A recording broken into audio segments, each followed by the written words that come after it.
Welcome to the Walk to Transformation, the journey where you learn to outgrow the environments that once limited you.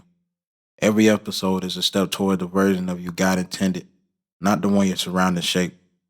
In this episode, I'll be teaching you how environment shapes who you are as an individual, and I'll also be teaching you the key to fixing that is through solitude. A lot of people on this earth don't understand that the environment you live in outweighs your DNA. Your environment has the power to cripple your evolution or blossoming. It has the power to clip your wings or teach you how to fly with them. A lot of people on this earth grow up not understanding how impactful the environment you grow up in or live in plays in how you live, how you act, and affects who you are as an individual. People don't understand that we're supposed to be righteous people, but our environment can steer us from it. So first thing first, what is an environment? Environment is the surroundings or conditions which a person lives or operates in. It's all the external factors and conditions that influence the existence, growth, health, and functioning of a person, population, or ecosystem. This includes both living and non-living elements. An environment affects emotions, actions, habits, perception, will, and mind of an individual. If people in your environment smoke, if they drink, if they do things that are not good or healthy for you, best believe you're more likely to be doing that as well, especially if you don't know yourself. This happens because humans are wired for mimicking. We copy what we see unconsciously, so our environment silently reinforces our behaviors. An environment conforms your perception because what you see and the energy around you. Your brain starts to think that is normal and it makes it a baseline on how to live in the environment you're in. Because of this, it can limit or expand what you think is possible. Environments affect your emotions as well. If you're in a stressful, loud environment, it can keep you in a flight or fight mode. It can even influence you to live in survival mode. However, a calm, supportive environment smoothens your nervous system and can promote creativity, clear thinking, and deeper connection with self. We live in a world, and especially in America, where the environment is so hostile that everything that is promoted is wrong and draws us further from our true self.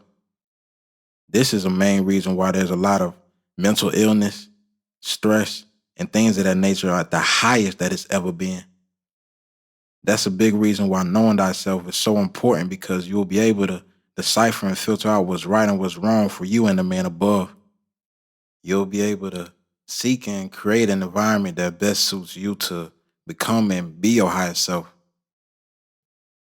Let me give you an example of two environments and how much of an impact it has on an individual. When you look at America, it packages fun with sin and a lot of wrongdoings. In Dubai, it is the complete opposite. The environment in Dubai is righteous. In America, it promotes smoking, drinking, lust, murder, and stealing to a degree. But in Dubai, if we go over there, you wouldn't even think about doing something like that. The question now becomes, though, how do you get to a point to figure out what environment is good and not good for your higher self? Well, this starts with the practice of solitude. Solitude is choosing to separate yourself from the earthly things, people, and environment without feeling lonely. It's using that alone time for self-reflection, creativity, and personal growth. Solitude is using this alone time to recharge and finding a deeper understanding of oneself that's hard to do in an environment full of distractions. The good thing about solitude is that you have the freedom and the right to customize it however you want it. There are different types of solitude and different things you can do while in this state. You can go to safe places like churches, mosques, synagogues, etc.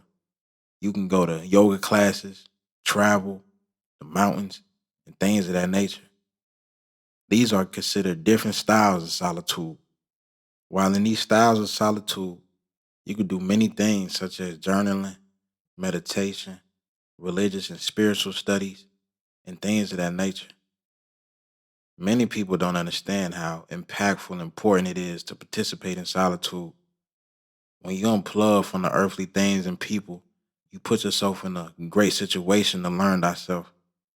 That is the main purpose of this practice, to learn thyself and to get back on track when you're losing yourself.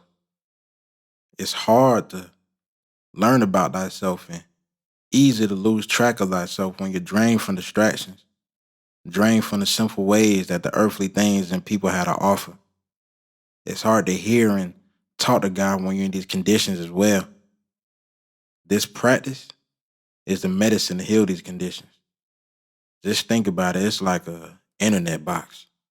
The first natural thing you do when your internet is having problems is unplug it and count to 30 seconds or however long you leave it unplugged. Then when you plug it back in, it's back running. That's the same with solitude within these earthly things. I'm going to be honest with y'all as well, but y'all probably already know, but this is a noisy world that we live in.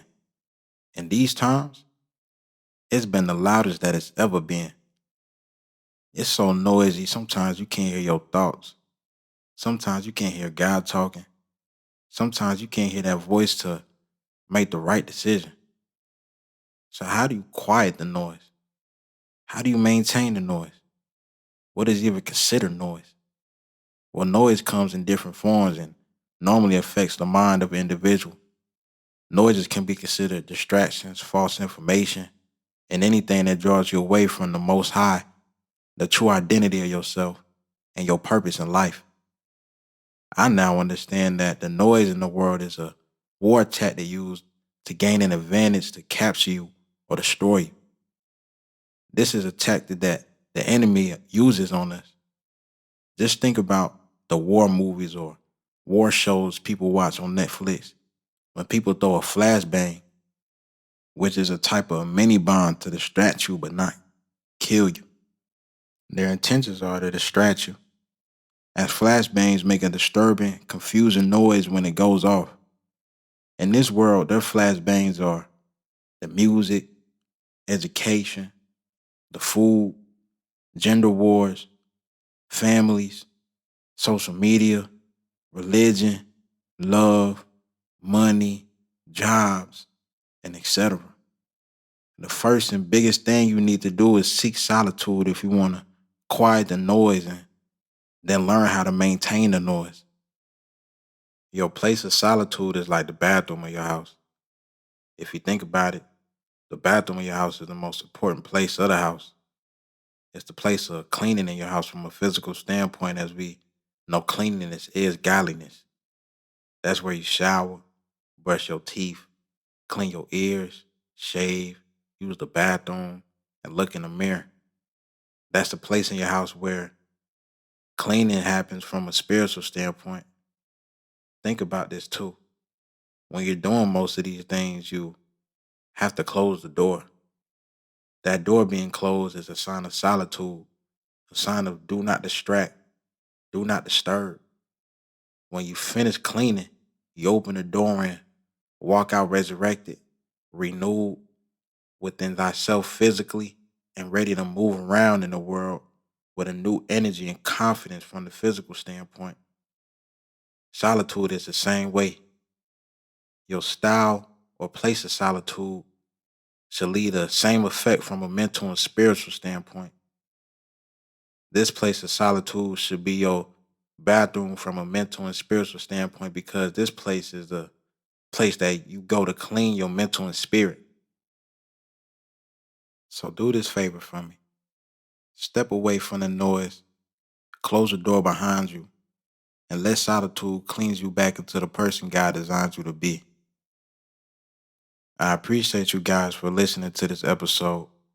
Like, comment, subscribe, and stay tuned for the next episode coming in.